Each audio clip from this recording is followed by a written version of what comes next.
Join My Lowe's Rewards for free today and start saving more. Lowe's, we help, you save. Loyalty program subject to terms and conditions. Details at lowes.com/terms. Subject to change. Is that a new Samsung Galaxy A15 5G? Yeah, I got it for free when I joined Cricket Nation. Sounds pretty great. At Cricket, anyone can get a new phone when they switch. Whoa. With a high-quality camera, meaning more flattering selfies for all. And super fast 5G, so you can post them for all to see. Your friends, your family, your ex. Free phone! Free phone! Okay, I'll switch. Welcome to Cricket Nation. Cricket 5G is not available everywhere. Must bring your number to Cricket on a $60 a month voice plan. First month service charge and tax to its sale. Fees, terms, and other restrictions apply. See cricketwireless.com for details.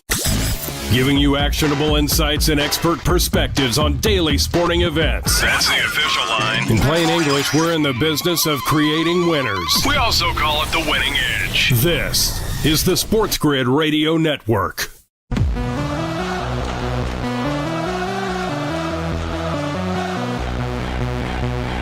The only place in football where the offense is always on the field is on Moneyline. With the two best hosts in radio, Donnie Rightside. If anybody wasn't watching, listen, I don't know what you were doing. And Kevin Walsh. Forget act like you've been there before. On the SportsGrid Radio Network, SiriusXM Channel 159. That's every day now officially underway. It is Friday right here on the SportsGrid Network. I'm your boy, Donnie Rightside here, and I got you for the next hour. The hottest topics, you know we got them covered. We'll hit some of the combine. We're going to hit Matthew Stafford right off the bat. Big games in basketball tonight. College basketball tomorrow, sensational. We'll take a look at some of those games. Also, games tonight. Maybe we'll go one by one and see what we can find and see some of those intricacies that we can work to make ourselves some money. SiriusXM Channel 159. You know the deal at this point. I'm looking right now as I head over to YouTube. Let me just hit the refresh button on the right computer here and bring up the show, which you can do. Hey, Donnie, how can I watch you when you're on the radio? Simple. SportsGrid on demand on our YouTube channel. Hit the subscribe button. Come in and say hello, just like my guy Jordan P. is out there. By the way, Jordan P. gave you a nice little shout out here this morning on the early line if you were listening today. So having fun with that. You can watch. You can listen. You can comment. Once again, SportsGrid on demand on our YouTube channel, live with Restream. Get in there. Also, if there's other ways you say, Donnie, can't get around my computer, can't watch on YouTube. Simple. Go to the SportsGrid app on your phone. Easy to watch, learn, and listen, as well as sportsgridradio.com. You're listening right now on SiriusXM Channel 159. So many different ways to watch. So many different ways to listen, so many different ways to have fun with us and reach out. So that's out of the way, the business dealings. Let's get into the fun. And it always helps us now to see what's taking place at the Combine, which I'll get to in a minute. But what's taking place generally outside the Combine, you might ask? Well, that's Matthew Stafford. And according to Diana Rossini this morning, there is a meeting set up this afternoon with the Los Angeles Rams between Matthew Stafford and his people and Sean McVay and the Rams and their people there. It looks like, and just to go back just a few short days ago, hey, maybe he's on the market, Matthew Stafford we're talking about. Maybe he's not on the market, Matthew Stafford we're talking about. No, we heard. This is just a chance where Matthew Stafford can go around and gauge the interest from other football teams on how much money he would actually make if other teams actually had him on their team. That didn't make too much sense, did it? But we were led to believe it did. Whereas like, no, the Rams don't want to get rid of him. The Rams want to keep him and everything's going to be fine. We just want to get a gauge on price point, which sounds all fine and good. But to let your quarterback go on the open market per se and try to find another suitor and then come back to you, feelings could be lost at that point, right? Oh, Matt, thought you wanted to be with us long term. No, looks like I'm going to get paid somewhere else. But also understand this. When you're looking at Matthew Stafford from the lens of he's a good football player, and he is. He's not 30 years old. He'll be 37 next year. He didn't throw 50 touchdown passes last year. He threw 20 of them, right? Still, I do think he is a quality quarterback, which means wherever he would go outside of Los Angeles would be a spot for Matthew Stafford to say, you know what? I'm going to get paid with a legitimate chance to win. Do you know the two teams right now at the top for Matthew Stafford that have shown to be possibly negotiating with him and where he would want to go? Two bottom dwellers. Yes, two bottom dwellers, which this is a mystery right now. This is a mystery. And pretty soon, it's not going to be an unsolved mystery at this point. Why would Matthew Stafford leave Los Angeles to go play for the Raiders and the Giants? Something we don't know for sure, but it looks like that way. Because why? Here's what we're hearing on the open market for those teams. Now, granted, there will be draft compensation that's going to have to go if Matthew Stafford does leave Los Angeles. And the Rams have him under contract, so they would have to agree to trade Matthew Stafford. Let's remove that from the conscience right now, where what the team is going to give up. Those two teams looking at a 2-year contract for $100 million guaranteed. Then you might say, Donnie, you've told us all along, like, front-level starting quarterbacks are going to make $50+ million. And I agree with you. But it's where the money is actually coming from and which team it's coming from. If you look at $50 million spent on the Rams right now, you might think there's a legitimate chance that the Rams can make a Super Bowl run next year. Why would the doubt be? They came into Philadelphia in the snowstorm and almost stole that football game away from the best team in the NFL, which is the Philadelphia Eagles, right? Jalen Carter doesn't get that sack on Matthew Stafford, they might be Super Bowl champions. It's as real as that. I know sometimes you don't want to play it out that way, but if you extrapolate, that could have been an option for the Rams. So from that point on to now early in the offseason, where did it change for the Rams and Matthew Stafford? And also understand this, because I'm baffled by the Rams. But for me, I'm actually baffled even more by the teams that actually want Matthew Stafford. And sometimes, you get the wisdom, per se, back in your life where it's like, all right, well, why do you think this way, Donnie? Has your thought process changed? Because it's supposed to be about selling your fans and the concept of we are trying to actively get better. There is something to that. Don't get me wrong, there is.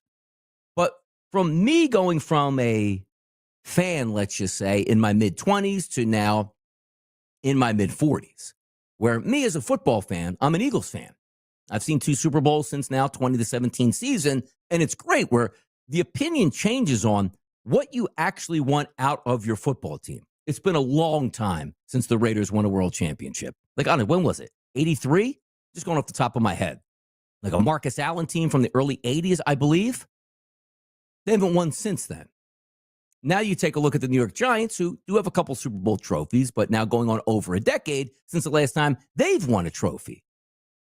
But if you are looking at these fan bases, is that all they're asking for? Like, you are so incompetent as a front office and ownership group that if they land a quarterback like Matthew Stafford, you're happy because you might be somewhat competent over the next 2 to 3 years, which means you're probably not going to win anything, but at least you don't have to watch a football team that would win 4 or 5 games.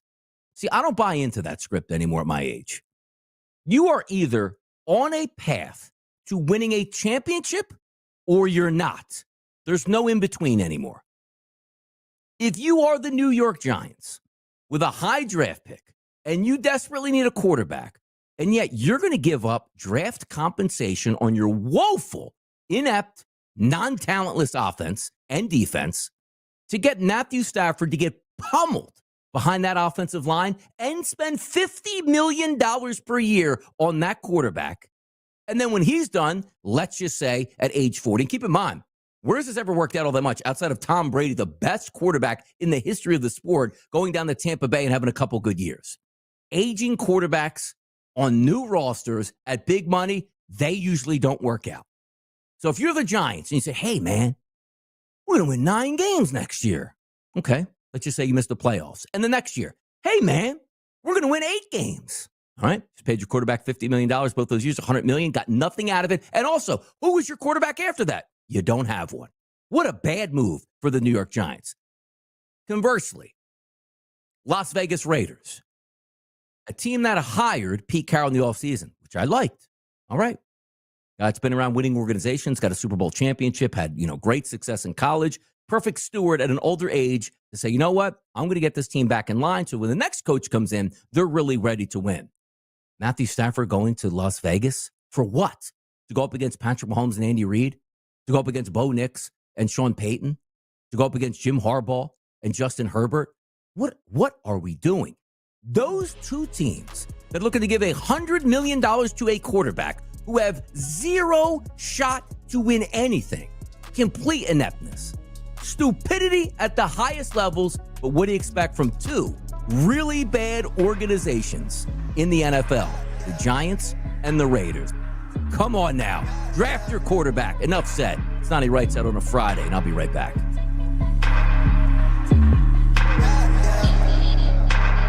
Would you rather Listen to Sports Grid or sit in your driveway every night waiting to wish on a shooting star while your neighbors get increasingly concerned? This is the Sports Grid Radio Network.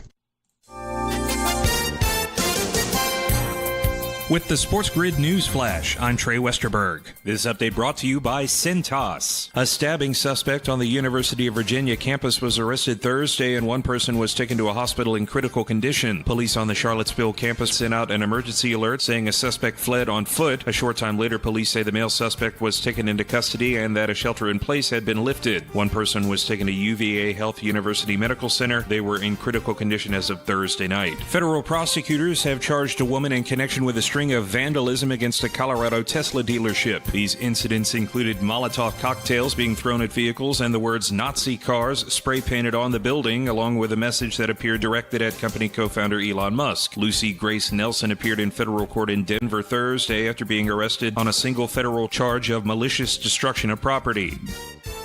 I'm Trey Westerberg with the Sports Grid News Flash. Confidence is knowing you're ready to handle whatever comes your way. That's what it feels like to take on your workday with Cintas. They make sure your AEDs are up to date, your fire extinguishers are tested and inspected, your floor mats are cleaned and delivered, and your workwear looks good, feels good, and is freshly laundered with the Cintas Apparel Plus program. So are you ready to take on today? Visit Cintas.com. Oh, I'm ready! And get ready for the workday. Progressive knows finding your new home was a dream come true. You wanted to walk up with central air and a skylight, and you found it. Now, every Friday night, you get to fall asleep to the sound of your downstairs neighbors' dance parties. Progressive can't save you from your noisy neighbors, but we can save you money when you bundle your home and auto with us. Get a quote at Progressive.com. Progressive Casualty Insurance Company, affiliates, and other insurers not available in all states. Sports gaming doesn't come with instructions. But if it did, you can be sure step one would be listen to Sports Grid. There's no reason to be overwhelmed. Relax. We're here 24/7 giving you the winning edge. Listen and dominate. This is the Sports Grid Radio Network.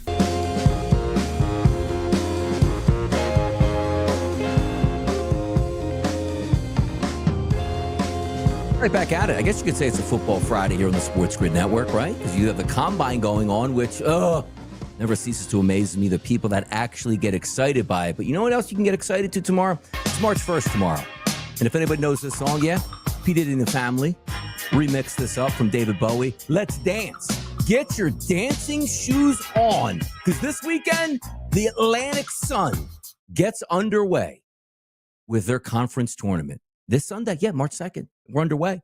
Next week, the non-Power 5, smaller school conferences get underway. There's 32 conferences. They're going to tilt over the next 2 weeks, and it starts on Sunday. And I love it. So much fun. The last chance for like versus like competition, conference teams versus conference teams before we get into March Madness. I'm excited about that. A big night in college basketball. We'll get to in a few moments here. A big weekend in college basketball because tomorrow's Saturday, and you know the big boys are playing, which includes Kentucky at home in Rupp Arena taking on the Auburn Tigers, the number one team in college basketball, with Mr. Broom hoping to win the Wooden Award, which means he's the best player in college basketball. Duke also takes on Florida State. They should roll Florida State, but Cooper Flagg looking to get back into that race, which seemingly at the FanDuel Sportsbook shows a minus 250 favorite here for Broom to be the best overall player in college basketball and take the Wooden Award at that point. Now, the Combine is going on. Do you guys like it out there? Honestly. Do you watch the Combine? Do you take any stock from the Combine? Do you think you find hidden gems at the Combine? Because everything I'm saying right now is nobody really feels like working out, which is the case. I don't think you should there. Unless you are a borderline draft pick, it doesn't make any sense to do any of these things. Do it in the comfort of your pro day. Like Cam Scatterbo, remember him, Arizona State running back? So much fun to watch. Yeah, he's not doing anything out there in Indianapolis. I'm going to save it for back in Tempe when I'm going to go with my guys and comfortability with my workouts, get an extra couple weeks to prepare for that. But I just wanted to show my face and put the hoodie on and let you know that, yeah, I'm in the draft and any questions that you have for me at this point. But I don't like it at all. Like shorts, T-shirts, and I told Ben this morning on the early line, anybody out there, and you guys can confirm listening, have you played, Pee Wee football, middle school football, high school football, college football, pro football? You always remember, like, there's those players that you have on your team that you see, like, man, that guy really worked out in the offseason. Looks like he got faster, looks like he's bigger. But then the coach, like, you run through, like, usually 2 or 3 days of practice. Maybe you're just in shells, maybe just a helmet, maybe not at all. Just putting the jersey on. And they always used to tell you, all right, we're going to separate from men from the boys here the minute we get the pads on, let's just say, in 2 days on a Wednesday. And you'd all look forward to that.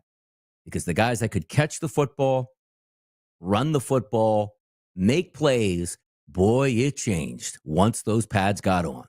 Because now you had to do it when you had circles waving around you and people looking to light you up. And me being a receiver, for my high school and college career, it was different.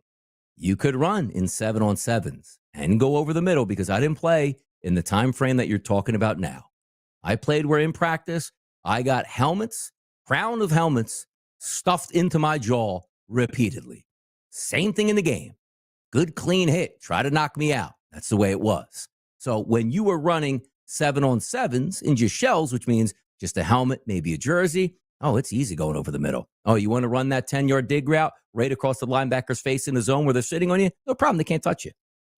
Once you put on the pads, it's a completely different game changer. You see alligator arms out there at wide receiver. You see, hey, man, maybe I don't want to run out there and cut my route short because I know there's a chance I can get lit up. And I always used to like the fact that you'd even run against a scout team where they'd know the play that's coming and they jump the route and just level you over the middle. Got right back up, no big deal, had some words, back to the huddle you go. The reason I say that is you can't get the totality of players at a combine. You have hundreds of snaps, if not thousands of snaps of these players. Quarterbacks, linebackers, running backs, wide receivers, defensive ends that you can see.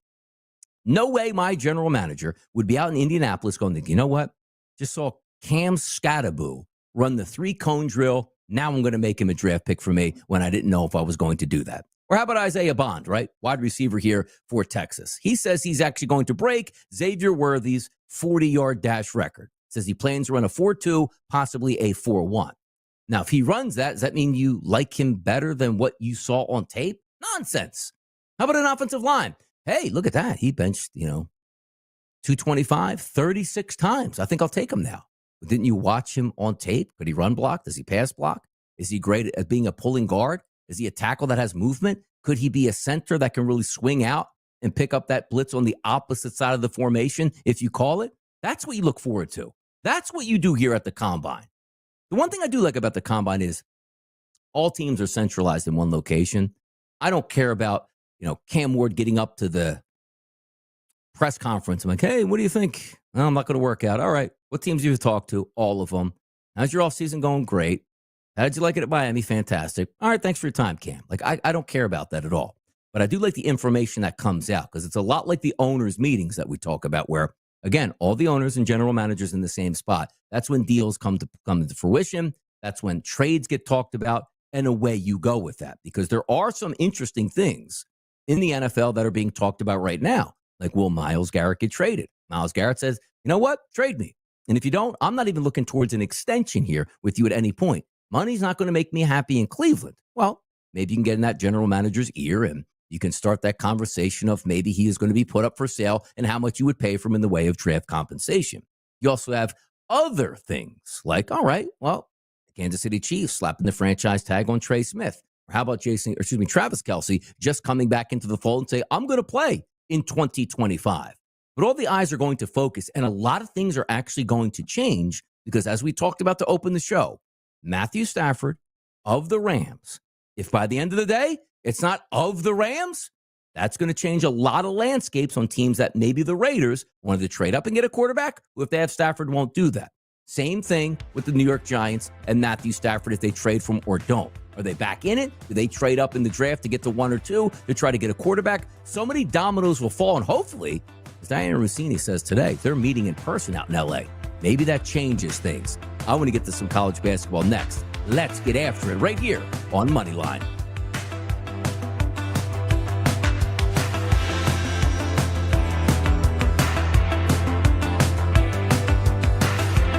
We're the sports gaming network you don't bring home to meet the wife. Trust us, she won't like us. It won't go well. This is the SportsGrid Radio Network. The SportsGrid Radio Network presents This Date in Sports History. 1960, the United States wins its first Olympic ice hockey gold medal at Squaw Valley with a 9-4 win over Czechoslovakia. Team USA defenseman John Mayasich. We were on the blue line. They played the national anthem. They raised a flag. That's the biggest thrill I ever had. That's right. In my lifetime in sport. For SportsGrid Radio, I'm Mike DeMurgis. The Technology Minute with George Capalbo. Have you ever noticed small sparks of static electricity when you pull apart adhesive tape accidentally stuck together? New American Chemical Society research lighting up 300 LEDs by harvesting useful electric power from ripping apart regular store-bought plastic or aluminum tape. A device converting mechanical energy into electricity is referred to by physics as a triboelectric nanogenerator. Intended for wearable electronics, possibly in the future, triboelectric nanogenerators might even enable small, portable medical devices. Powered by ripping off a Band-Aid. Follow me, at G. Capalbo on X, and stay tuned to The Technology Minute for more cool stuff like this. Sports Rage Tonight. Dubsy the other day had a golf video, and he was asking about his outfit. And his outfit was terrible. Like, he had, like, purple shorts and a weird yellow, like... The swing looked good. Were you trying to be mismatched? Like, come on, Dubsy, it was awful. What, it was a terrible... I'm going to snap. I hate that style so much. Hey, Brady, guys wearing khakis on the golf course, it's like, get a grip. It's Sports Rage Tonight with Gabe Morency. Weekdays, 10 p.m. Eastern, 7 Pacific. On the SportsGrid Radio Network. Winning is no accident. You gotta be smart about it. It takes a plan. All centered around expert analysis and trusted information. That's what you get right here. The Winning Edge. It's smarter to be on SportsGrid. This is the SportsGrid Radio Network.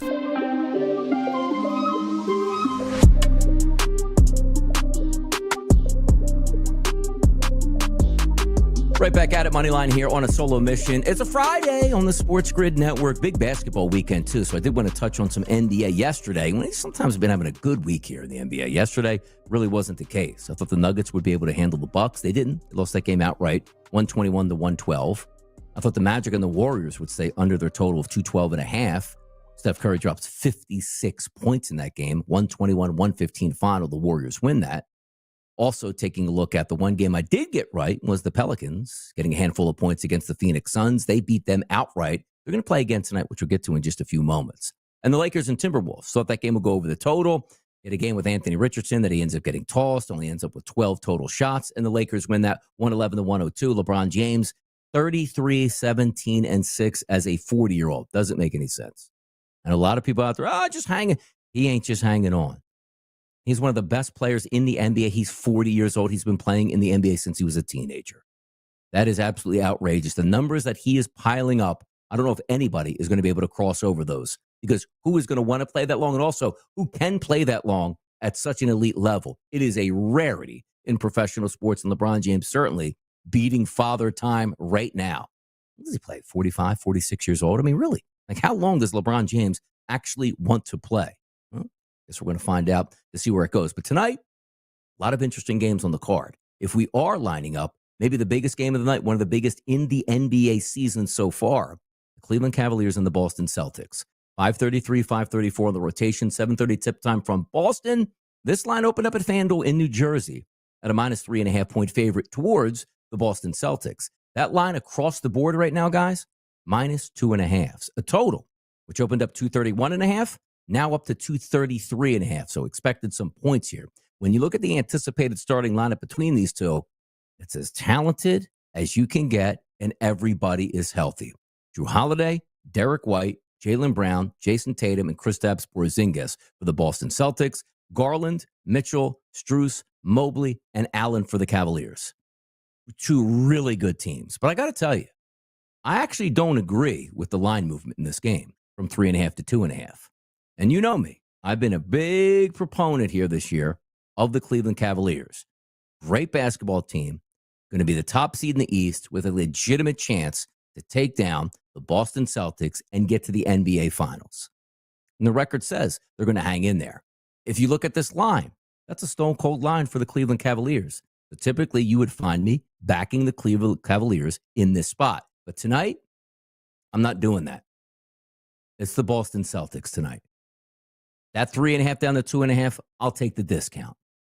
If you are looking at an NBA champion, which the Celtics are, they won it last year. Sometimes it takes motivation to get through the next regular season. They got a really good record, just not the best in the East. But if there's one game where the Boston Celtics understand the magnitude of the spot and the importance for that game down the line, it's going to be tonight. Ben and I talked about it earlier on the early line. For myself, I think the Celtics win this game and also send that shot across the bow like, yeah, you're having a really good season. But when the rubber meets the road, we're the better basketball team, and we think we're the more talented basketball team. And tonight, the Boston Celtics are at home. So if there's one game during the regular season that you can say the Boston Celtics will be completely engaged with the team they're playing, it's tonight with the Cavaliers. Now, from my angle, is it going to be a surprise if you wake up tomorrow morning and you check the paper and say, you know what? Man, Cavs won that game by 5 points in Boston. That's going to change some thought processes around the NBA, particularly at the sports books, to say, I know it's only one game and it's the regular season, but the Cavaliers winning in Boston in late February, March is tomorrow. Maybe that gets them off that number of a 7-1 price, let's just say, to win the NBA championship and drops them down just a bit. But for me tonight, this is a game where the Boston Celtics rally the troops in the TD Garden and win this basketball game. Another interesting one tonight, which has big line movement already. The Los Angeles Lakers played yesterday. Starters were in. LeBron James told you, fantastic night. Luka Doncic, decent night, but just can't make a three-point shot, it seems like, to save his life. Another 1-for-9 performance. This line opened up to the Lakers as a -1 point favorite. That line now sits right now as the Clippers, a 4.5 point favorite, despite some of the outlets I'm checking that have Luka Doncic and LeBron James in the estimated starting lineup tonight. But the Clippers also estimated to get back Norman Powell as well. So Harden, Dunn, Powell, Leonard, and Zubac tonight. I'm reading that line movement here. Do I want to take it right now? Because there's a chance that LeBron and Luka plays to get a cheaper number. I think this is a Clippers night. Lakers coming off a back-to-back. Clippers take down Los Angeles. Lakers tonight in L.A. Your boy Donnie Rightside. We'll be right back with Moneyline. It's easy to get SportsGrid almost anywhere with our mobile app. So give us a break. We're not going to tap your screen for you. This is the SportsGrid Radio Network. Progressive presents the SportsGrid Sports Flash. I'm Chuck Sanders. The NFL Scouting Combine is underway in Indianapolis. The Chiefs are reportedly going to use the franchise tag on guard Trey Smith. That'll keep him off the free agent market. Meanwhile, Travis Kelce confirmed that he will play next season. The Seahawks have granted Rayshawn Jenkins permission to seek a trade. The Tampa Bay Buccaneers are set to reinstate former coach John Gruden into their Ring of Honor. NASCAR this week, it's the Circuit of the Americas in Austin, Texas. Last week's Cup Series winner at Atlanta was Christopher Bell. NBA, Steph Curry put up 56 points, leading the Warriors past the Magic 121-115. The Bucks beat the Nuggets 121-112. The Mavericks beat the Hornets 103-96. The Pelicans over the Suns 124-116. The Lakers over the T-Wolves 111-102. Bundle auto and home, renters or condo, and save with Progressive. That's the SportsGrid Sports Flash. I'm Chuck Sanders.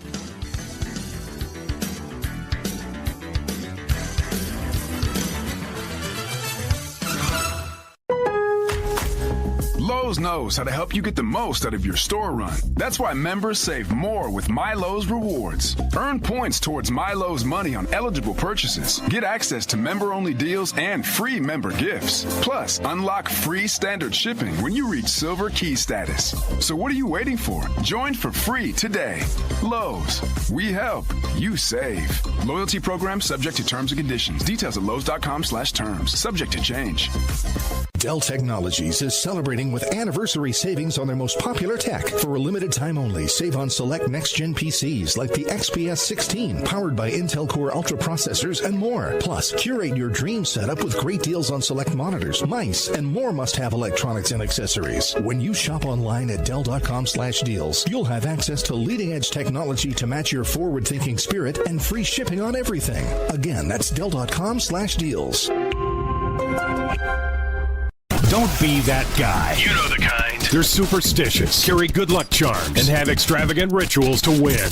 There's an easier way. Listen to us. It means carrying 4-leaf clovers everywhere. Get the winning edge. This is the SportsGrid Radio Network.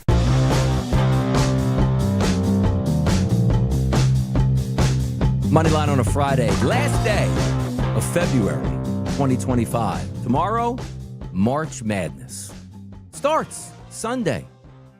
Conference tournament action, the Atlantic Sun gets underway, and a plethora of other conferences throughout that week. And then the big boys step to the table in roughly, a week and a half at this point. So tonight, we do have a card in college basketball. It's not that bad. So let's have some fun here, right? Set the mood, set the table. A little get money by the Junior Mafia out here, because that's what we're all aiming to do. Can we find some spots here that make some sense? Can we lace down some wagers that'll be fun to cheer on? Biggest game tonight, you could probably argue, UCLA and Purdue. Broke this game down on the early line with Ben. For me, it's simple. It was 140.5 this morning. Let me see what we're up to or at now. 138.5. So we're dropping, and I agree with that. So I did do a video this morning at 140.5 as the total for this basketball game, and I do think it stays under. You just take a look at like matchups here where UCLA's offense doesn't shoot the three-point shot all that much, 36% of the time. 36% of the time also Purdue's offense, going against two teams, Purdue's defense and UCLA's defense, that allow the three-point shot. So if those three-point shots aren't great, and by the way, Purdue's defense and UCLA's defense defend the three-point line pretty well, even though they do let you shoot the three-point shot. I think this game has a tendency to stay to the under. Is it a great game? No, but it's the biggest game of the night. That's what I'm looking forward to. I think that game stays under the 140.5, which now live at most outlets here is 138.5. So going in my direction. Iowa and Northwestern tonight from Evanston, Illinois, battle the Big Ten. Just doing a quick handicap here as well. I love this too because I didn't go through the overall card yet. So sometimes it's fun just live on the air to spitball topics and see which way that you would want to go here. Iowa's defense. There's 18 teams in the Big Ten. They're the worst defense there is. They're 18 out of 18. They do turn you over a little bit, but Northwestern doesn't turn the basketball over. But here's the thing. They'll let you shoot the three-point shot and not defend it. We're talking about Iowa's defense. This year's going to be Northwestern's offense only makes about 33% of the time from three-point range, and 11th out of 18 teams in volume. So you're really not taking advantage of that. They don't get to the free throw line all that much. So it's not really a side that I would like. Say, hey, Northwestern can score because Iowa's defense just is really bad. You need two to tango. You need a good offense to go against a bad defense to really try to exploit that. Iowa on offense, 6 out of 18 teams in conference play. They don't get to the free throw line, but they don't turn the basketball over. They like to shoot the three-point shot, and for somewhat, Northwestern will let you shoot it. For me, not really an advantage either way. UNLV versus Nevada tonight out at the Thomas and Mack Center. Good ball game as it sets up here out there in the Mountain West. What do you got record-wise? 16-12 Nevada, but they are 8-9 in conference play. And we take a look at UNLV, 9-8 in conference play, but have won 4 out of their past 5 basketball games. Matchup out there, not really a great tempo game. Nevada's defense turns you over better than anybody in conference play. But keep in mind, there's 11 teams in their conference. They are number 1 overall at doing that. But also, dead last is Nevada at defending the three-point line. However, UNLV doesn't shoot a lot of three-point shots, and they don't do it with great acrimony, per se. So we'll leave that out of the equation. Don't like that game all that much. We'll keep speeding through these. Kent State and Akron out of the MAC. This game is at home for Akron.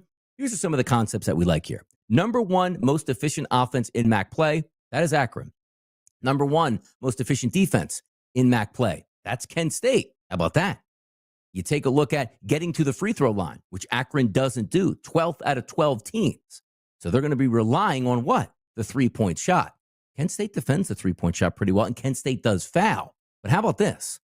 12th in conference play at scoring at the free throw line. Only 14% of their offense is Akron.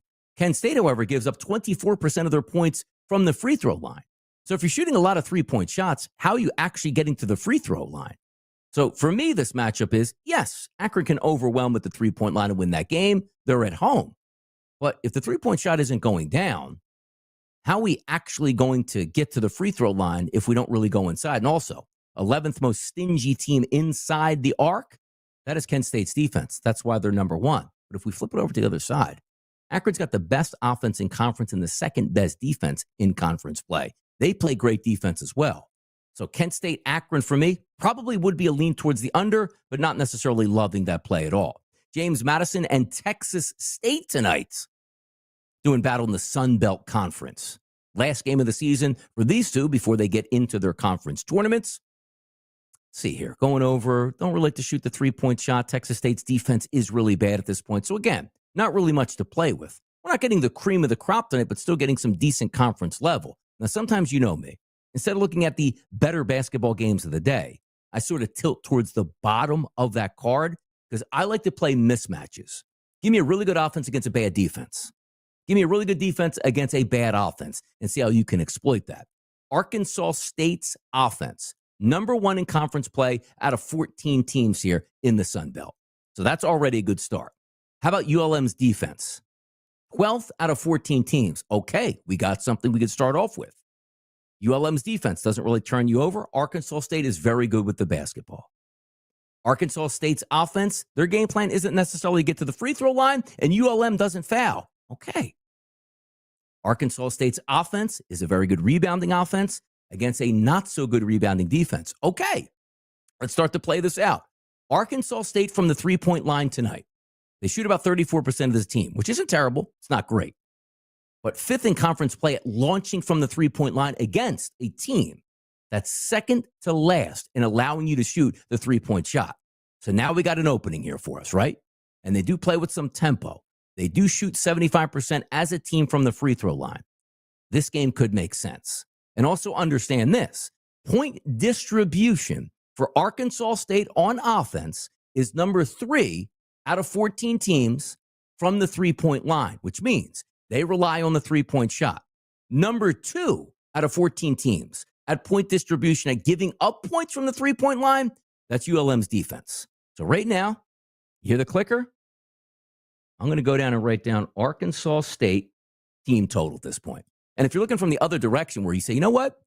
How's their defense do? Well, Arkansas State's number 1 on offense and defense. ULM is really bad on defense. Even worse, if it makes sense on offense, guys. The worst, the least efficient team in conference play is ULM. They don't like to shoot the three-point shot all that much. And good for them because Arkansas State will chase you off the line and defend it. They will score a little bit inside the arc. This seems like an absolute blowout, by the way. Like if you're doing I did an alt parlay the other night where I had two teams that were favored by about 20, dipped them down to 11.5 and 12.5 points. One covered by over the 20 points. One won the game by, I think, 19 points. That was Lipscomb. And I paired that up with an Arizona State alt line team totaled 63.5, which ended up scoring, I think, 81 points. They lost 91 to 81 in that game. But this is one of those where I don't think you could go wrong. I think Arkansas State runs them up the flagpole. The only thing giving them hope is UL Monroe is at home. But ULM's offense, just as bad as well. So maybe even like a ULM team total to the under paired up with the Arkansas State team total to the over at that point, to be honest. It should be a bludgeoning at this point here.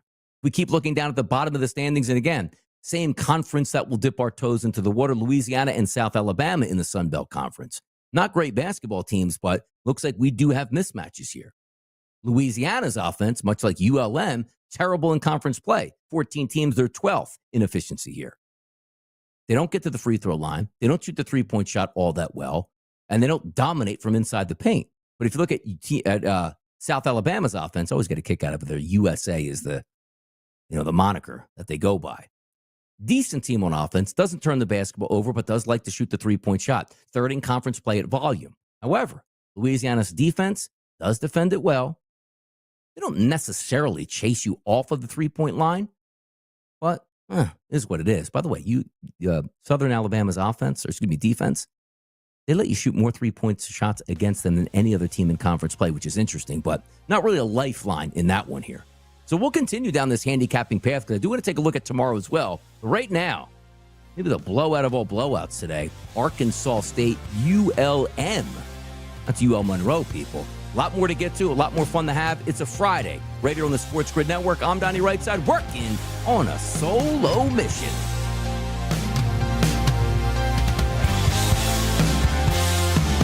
Your source for the winning edge. All to make you the sports gaming big dog. Is this a great country or what?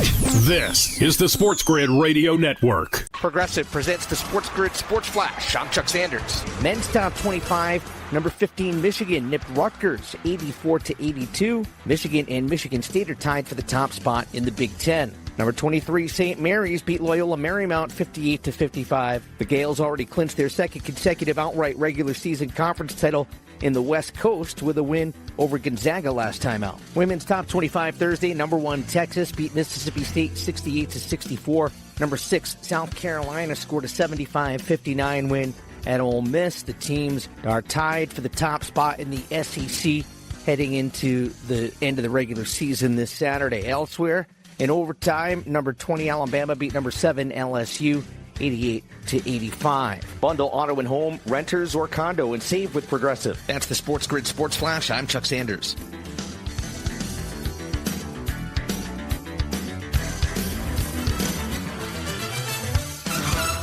Mornings can start feeling the same. Wake up, brush teeth, go to work. But with breakfast from Wendy's, it's like, wake up, brush teeth, Baconate with a breakfast Baconator. Roll with a sausage breakfast burrito. Buddy it up with a honey buddy. Or get seasoned with seasoned potatoes. And then go to work. Sorry. When you're ready for a fresh wake-up call, gotta be Wendy's. At participating U.S. Wendy's during breakfast hours. Progressive's Auto Quote Explorer lets you easily compare direct rates from different insurance companies, so you can be confident you're getting the right one, even if it's not with Progressive. Way more confident than you were when you bought that TV in a parking lot. It just happened to not come in a box or include a remote. And when you finally managed to turn it on, all it displayed was the menu of Grumpy's Tacos. So use Progressive's Auto Quote Explorer and be confident you're getting insurance that's right for you. Progressive Casualty Insurance Company and affiliates. Not available in all states or situations. Prices vary based on how you buy. Face it. People lie. Scoreboards don't. When the game is over, do you want to face that moment prepared or just rely on luck? You've come to the right place. Giving you strategies and information is what we do. This is the Sports Grid Radio Network.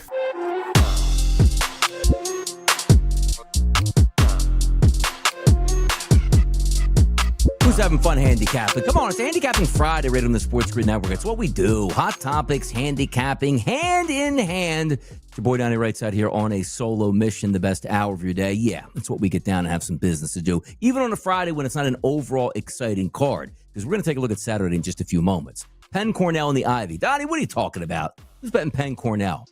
Cornell's offense is very good, people. You want to know why? They shoot the three-point shot. 47% of their total shot attempts come from the three-point line. You take a look at Penn, 4th out of 8 teams at letting you shoot the three-point shot at about 40% of the time, as I should say. They should be able to score points tonight. Also, Cornell, the fastest team in Ivy League play. Tempo-wise, going up against Penn, who's 6th out of 8th on offense. But you should get points here, and Cornell should win that basketball game. I do believe.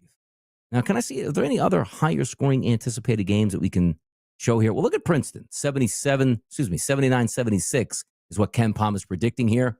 How about Princeton's offense? Dead last in efficiency. Going up against Columbia's defense, dead last in efficiency. However, you know what? Sometimes you just got to have some fun. Now, the only shame of this is here. You know your boy DRS. Where do I live? I live in New Jersey. Where does Princeton play basketball? In New Jersey? Even though this game is at Columbia in New York, I won't be able to bet it. But I look at this and say, Princeton fires from three-point range. Columbia lets you shoot from three-point range. I'm just going to write it down because I can't bet it. Princeton team total. I'm just going to watch that one play out tonight since I can't participate in it.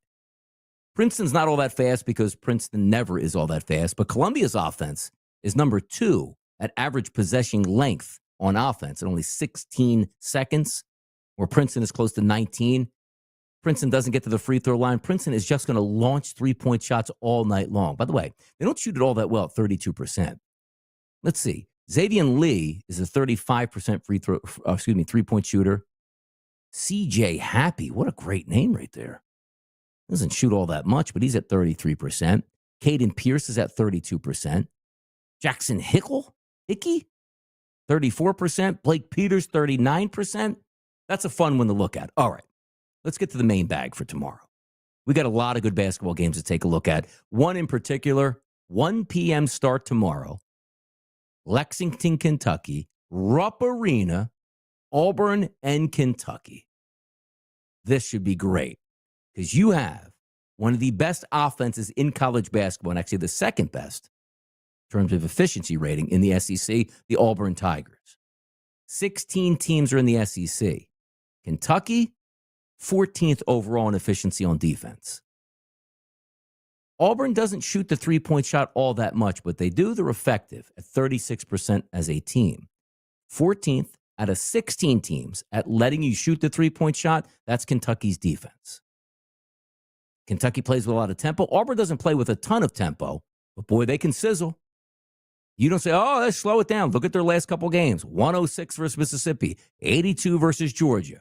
Arkansas played them close in one of those games, 67-60, because that was coming off the 1-versus-2 battle against Alabama, which they scored 94 points in. This is a team that can get after it. So when I look at this and get excited, somehow, some way, we're going to find a way with Auburn. Now, Kentucky's offense likes to shoot the three-point shot, makes it just about more than anybody. By the way, in national, they're 25th nationally on the season, which is 37%. But in conference play, in the best conference in college basketball, they're almost 40% from three-point range. However, Auburn's defense, number 1 at overall at defending the three-point line, and they're very good at chasing you off of it.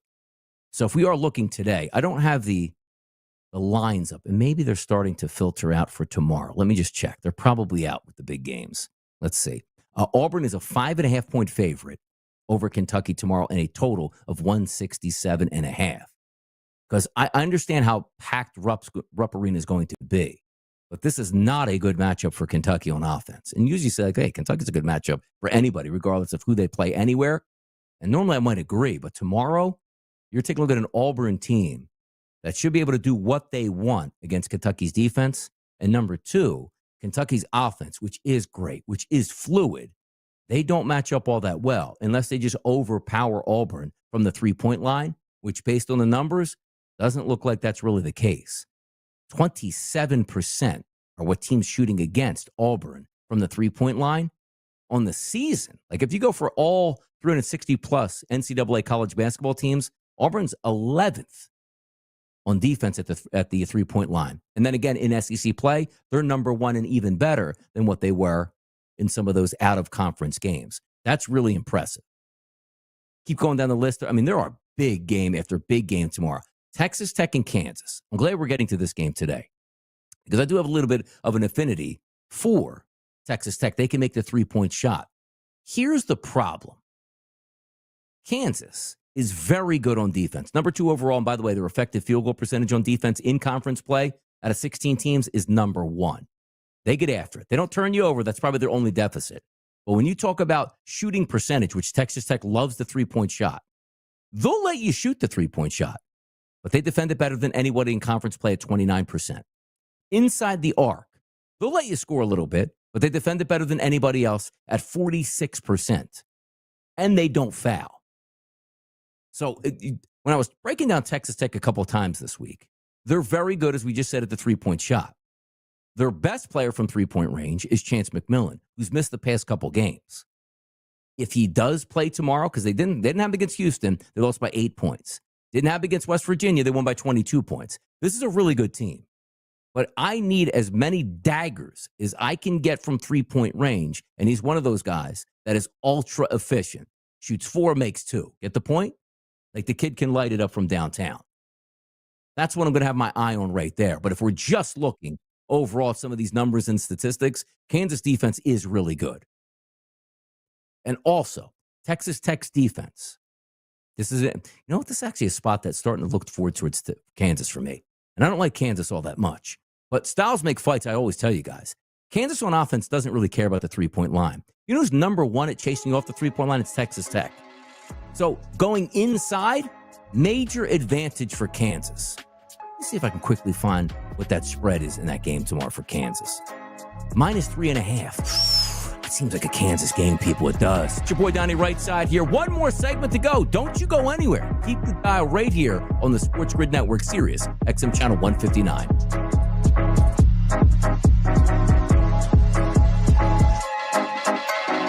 Loser is kind of a mean-spirited slur. But it doesn't have to stick.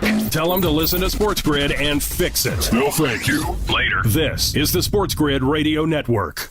The new SportsGrid app is now available on iOS and the App Store. Experience the ultimate sports betting companion that provides personalized content from your favorite hosts. In-depth matchup previews, game and prop picks, live odds, stats, scores, and more. All in one place. And of course, on the SportsGrid app, you can tune into our live television and radio coverage anytime. On the go, wherever you are. Download the SportsGrid app on the iOS App Store now. It's smarter to be on SportsGrid. Imagine combining the exciting investment opportunity of cryptocurrencies with the power of artificial intelligence to maximize your IRA, 401k, or other investment funds. Listen, if you're looking for ways to accelerate your retirement growth, Block Trust IRA has market-leading strategies and solutions for all levels of investors, from $1,000 to millions. And they partner with Bitcoin Magazine's #1 crypto trading fund in the world to maximize your returns. Plus, their team of IRA specialists is here to help you roll over your IRA or qualified retirement account to the new world of cryptocurrency investments. So make this free call right now to set up your account and learn more. 800-434-5313. 800-434-5313. 800-434-5313. That's 800-434-5313. Football full circle. Even though it doesn't make sense for the LA Rams, there's something behind the scenes that is either Matt Stafford saying, I want more. His wife has been very outspoken about the organization. That type of feelings fuel resentment towards the organization that Matt Stafford says, you know what, maybe I'd be better off with a fresh start, have another shot at the Super Bowl. It's Football Full Circle with Ben Stevens and Joe Lisi. Weekdays noon Eastern, 9 a.m. Pacific on the Sports Grid Radio Network. We can't make it any simpler, Sporto. All you gotta do is listen to Sports Grid. That's listen. Often. Pay attention. Soon you too will have the winning edge. And your friends and family will regard you with quiet awe. See? Simple. This is the Sports Grid Radio Network.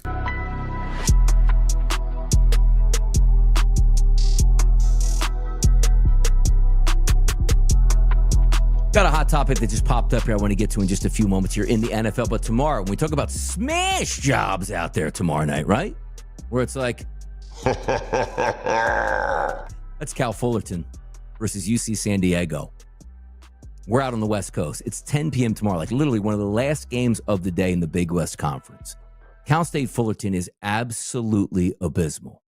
UC San Diego, let's see, they played them last time. Let's see, UC San Diego. They had to play them twice.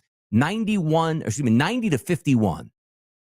Cal State Fullerton got beat by UC San Diego last time they played.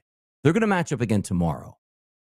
And if we're looking at ratings, like 360-plus teams in college basketball, 344th, that's Cal State Fullerton. Now, this supposed to be is a crush job, but also there's 11 teams in their conference. Cal State Fullerton is dead last on offense and defense. UC San Diego's #1 on offense and #2 on defense. This would be unbelievable. If you're looking at three-point shots, close to 50% of the shots for UC San Diego come from the three-point line. 10th out of 11 teams that are chasing you off the three-point line, that's Cal State Fullerton's defense. And even if we flip it over to offense, UC San Diego does everything well. Cal State Fullerton does absolutely nothing well, which includes this. I don't know if I've seen this. This has to be one of the highest rates in the nation. Turnover percentage, they're 347th in the country and dead last in conference play. Cal State Fullerton turns the basketball over 20% of the time. That means one out of every 5 possessions up the court, they don't even get a shot off. They just turn it over. They're 11th in conference play at rebounding. But get this, they're number 1 at getting to the free throw line. But here's the issue. UC San Diego doesn't foul. So if you don't foul and that's how you score your points, we might be looking at a bloodbath tomorrow. Now, that line isn't out. But Ken Pom gives you the estimated scores, which is usually pretty close to the spread itself. 83 to 57. So 83 minus 57, quick math, 26-point favorite. That looks like that's going to be your smash job of the day. So tomorrow I'm going to find some smash jobs. You can hit team totals and have blowout victories. That could be one of them right there. It really could be. It really could be. So maybe we'll keep that one certainly in focus at this point. But let's take a look now at some NFL news that is dropping right now. Is it a done deal formality? No, it is not. But we're talking about the Green Bay Packers and the Seattle Seahawks. We went over after the Super Bowl ended in the days after the aftermath of the Eagles winning another Lombardi trophy to say, you know what, how can teams improve on the next season and what could they use? Looking at the free agent market, it's not a great one for the wide receiver position. That's for sure. But we were saying the Green Bay Packers' evolution of that football team is indeed a true number 1. And Sleeper NFL on Twitter /X says, the Packers have a trade offer on the table for wide receiver DK Metcalf per Seattle beat writer at Corbin Smith NFL. The trade package would have to include the number 23 overall pick, which would be the Packers, and one of Dontavion Wicks or Romeo Doubs for the Seattle Seahawks to move DK. I would do it in a heartbeat. In a heartbeat. You have the quarterback that you want to get to the next level. Give him a next level wide receiver. They have the same wide receiver at every spot. So let's just say Christian Watson, who you can just say, hey, come back and run in a straight line really fast, goes on one side. DK Metcalf's on the other, and you're going to have a complement still of slot wide receivers that you can pop in. Let's just say they trade Dobbs and you keep Wicks. You put Wicks in the slot.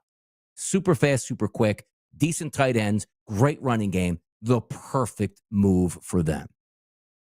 Now, you might say, why would Seattle want to move on for DK Metcalf? Well, they need help in other areas, and they do have a competent wide receiving core, and it's apparent now that Jackson Smith-Njigba looks like he's ready to be down to take over the lead share in targets, yards, and touchdowns for that team. That may be also a transition at the quarterback position, whether or not they want to have Geno Smith. But this is the stuff that I can't stand the combine, but if it gets us with everybody in place in one spot where trades can actually go down, it just makes some sense. It does. There is no way, shape, or form that if I'm the Green Bay Packers, which again, it's not as if Seattle reached out and was like, hey, let's put these parameters together. The Packers understand one thing. If you want me, DRS, to take that franchise seriously, they need a number 1. They get DK Metcalf, they start to move up that chart for me. And the Eagles beat them opening day of the season down in Brazil, beat them again in the playoffs. One thing is missing.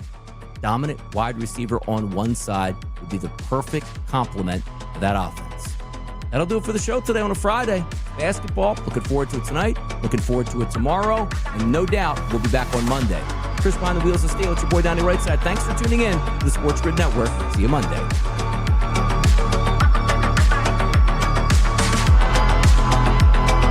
SportsGrid is available on the radio, internet, TV, satellite, and our mobile app. If you're not getting it, the problem's on your end. This is the SportsGrid Radio Network.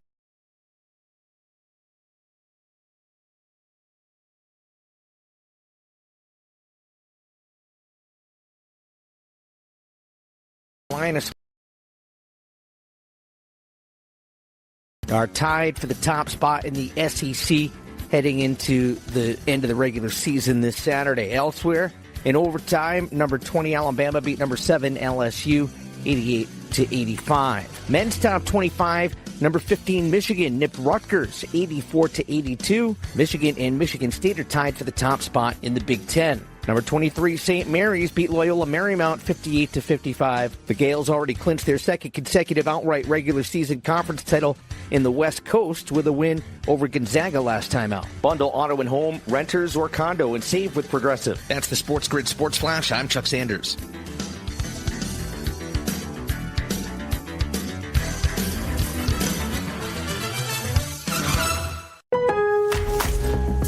Milo's knows that free is just better. That's why Milo's Rewards is free to join. As a member, you earn points towards Milo's money on eligible purchases, get exclusive free gifts, and earn free shipping at Silver Key status, all on top of weekly member-only deals. Don't wait. Join Milo's Rewards for free today and start saving more. Lowe's, we help, you save. Loyalty program subject to terms and conditions. Details at lowes.com/terms. Subject to change. Is that a new Samsung Galaxy A15 5G? Yeah, I got it for free when I joined Cricket Nation. Sounds pretty great. At Cricket, anyone can get a new phone when they switch. Whoa. With a high-quality camera, meaning more flattering selfies for all. And super fast 5G, so you can post them for all to see. Your friends, your family, your ex. Free phone! Free phone! Okay, I'll switch. Welcome to Cricket Nation. Cricket 5G is not available everywhere. Must bring your number to Cricket on a $60 a month voice plan. First month service charge and tax to its sale. These terms and other restrictions apply. See cricketwireless.com for details. How many SportsGrid listeners does it take to change a light bulb? It takes two. One to change the light bulb. And one to see if our mobile app can provide the same amount of light. Get the winning edge. This is the SportsGrid Radio Network. You're listening to Football Full Circle with Joe Lisi and Ben Stevens. What a week it's been here on Football Full Circle, and that continues on a Football Friday on FFC. This is Football Full Circle, all a part of the SportsGrid Radio Network and Sirius XM Channel 159. And that is the mastermind of the Pigskin, Joe Lisi. Almost got excited thinking about your role tomorrow here on the SportsGrid Network. And I am Ben Stevens. Combine week rolls on in Indianapolis. We had our first sets of workouts yesterday for the big fellas up front, the D linemen and some linebackers. We'll see the DBs on the turf inside Lucas Oil Stadium on this Friday afternoon. We're having interviews. We're having more interviews and some press conferences, of course, with the quarterbacks today in Indianapolis before they get set to work out tomorrow. Some big news on who will throw and maybe more importantly, who will not. And Joe, of course, during Combine Week, the news around the NFL continues to pour in. We will provide that daily Matthew Stafford update. And, of course, some big news in Kansas City for two guys they hope to return to the lineup in 2025. A lot to get into here on Football Full Circle. Yeah, I mean, the storylines coming out of the Combine are always interesting, right? You know, we've seen it over the past couple of years. One or two players, whether it be on the offense or defensive sides of the ball, that wows scouts or really, catches headlines to potentially be maybe a first, second, or even a third round selection for a respective team. Showcases well and tests and performs very well, maybe above expectations, and all of a sudden it comes and flies onto a team's radar, and that's what you really want to see from the Combine. But the other news is, the quarterback position and what's transpiring with some of the talks and discussions about the teams, Brock Purdy, the situation with Matt Stafford, and what transpires potentially with Sam Darnold. Will he stay or will he go? Those are all situations and storylines that hopefully will be addressed, not just this weekend, Ben, but over the next couple of weeks. And maybe, Lisi, this weekend, in terms of that Matthew Stafford saga and sweepstakes. This report early on a Friday morning from the Athletics' Diana Rossini. The Rams are set to meet with Matthew Stafford at their facility in person today regarding his future. Per sources, the Raiders and Giants have discussed a potential 2-year contract for Stafford that includes $90 to $100 million guaranteed. A decision is expected soon. Lisi, every opening segment of every show this week, we have brought you all the latest on FFC about this Stafford saga that just a couple of days ago felt more like rumor and speculation, and now feels as though we are about to see a parting of ways in Los Angeles and a new destination for Matthew Stafford in potentially some reinvigorated NFL organizations with a veteran quarterback in either the Raiders or the Giants. Lisi guy, let's start with today's meeting. There is clearly something amiss. There is clearly something wrong in LA, a disconnect between Matthew Stafford and the Rams organization. Whether it's just money, whether it's personal feelings, whatever it might be, something is not making sense right now. What ultimately do you believe the conclusion will be of today's meeting? I think maybe if the Rams do have, let's say, a request or whatever they feel the situation should play out, they'll lay it down on the table. I think it'll be more of a take it or leave it type of situation for Matt Stafford. And I think that Stafford and his camp, and more importantly, his family, because I really think his wife is involved in the decision-making process as well, will move on. And again, is it just money? Or is it now the fact that he's got a Super Bowl, he wants to be like, some of these aging quarterbacks, Cousins and Rodgers that we saw last year, move on to teams that potentially can get them over the hump? I don't believe, Ben, it's about the latter. I really don't. I think it's more about money because he's on a team that's competing, right? He's on a team that won the NFC West. He's on a team that has the potential. To go to a team like Las Vegas or even another team that's under 500 or is hoping to get back to the playoffs, you're starting out behind the 8 ball before the season even starts. So this is about money purely as opposed to championships. You would think it has to be at this moment, which is also a little bit interesting for Matthew Stafford, a guy that was very loyal to Detroit, spent 12 years there to start off his NFL career, has been in L.A. the last 4 seasons, and still is making $40 million per year. Now, that is top half of the league, but it is not top 10 nor top 5. And by reports, we have heard that Matthew Stafford wants at least $50 million based on where things have been, from the inflated salaries that quarterbacks are getting paid now in the NFL, and certainly over the span of the last 2 off seasons. That's pretty much the going standard rate, and Matthew Stafford is still playing like a top 10 quarterback in the National Football League. But Lisa guy, he's 37. He's about to embark on year number 17 in his NFL career. You would almost imagine that at the tail end of his career, he would want one thing above all else, the opportunity to compete for a Super Bowl championship. And as we shared, there is no better spot for Matthew Stafford right now elsewhere around the league for a team that needs a quarterback than the one he currently has in LA, which is why all of this has more footing than perhaps we ever once expected. Because the most commonsensical thing, the thing that would have made the most sense this offseason, was no contract dispute, no gauging value in the market, no rumored interest from the Giants and the Raiders.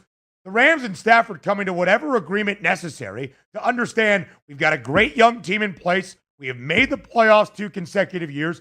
3 of the 4 years that Matthew Stafford has been in LA, he's been healthy. We've won a Lombardi trophy. We made it to the divisional round this past year. We were the only team to really put a test into the eventual Super Bowl champs, and we're a few minutes away from hosting the NFC Championship game. Brothers, let's run it back and make a run to a Super Bowl in 2025. And yet, Joe, that seems to be the furthest possible reality in terms of what we are going to find this afternoon at the end of this in-person meeting than any other outcome.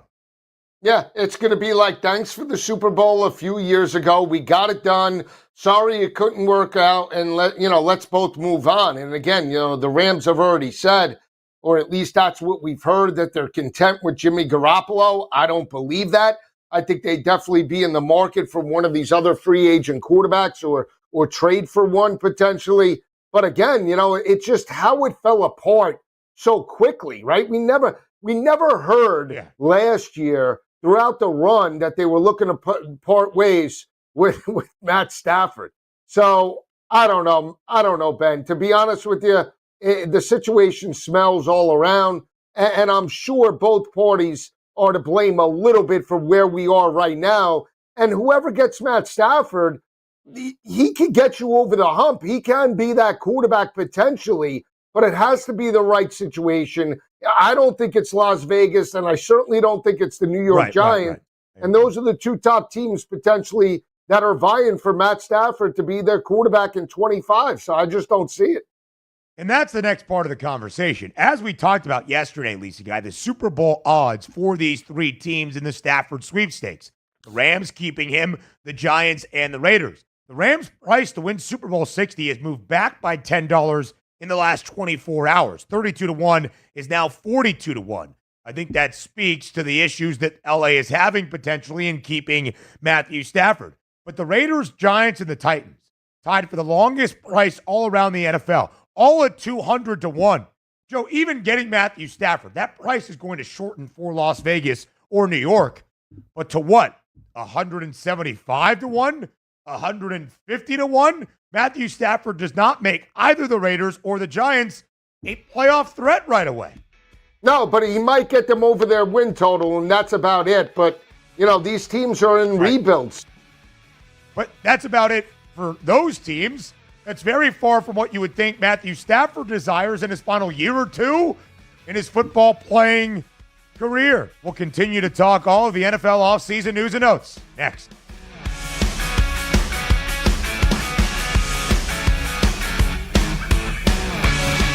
Four out of 5 scientists agree it's smarter to be on SportsGrid, and we're pretty sure that one scientist is still a virgin. He just gives that vibe. This is the SportsGrid Radio Network.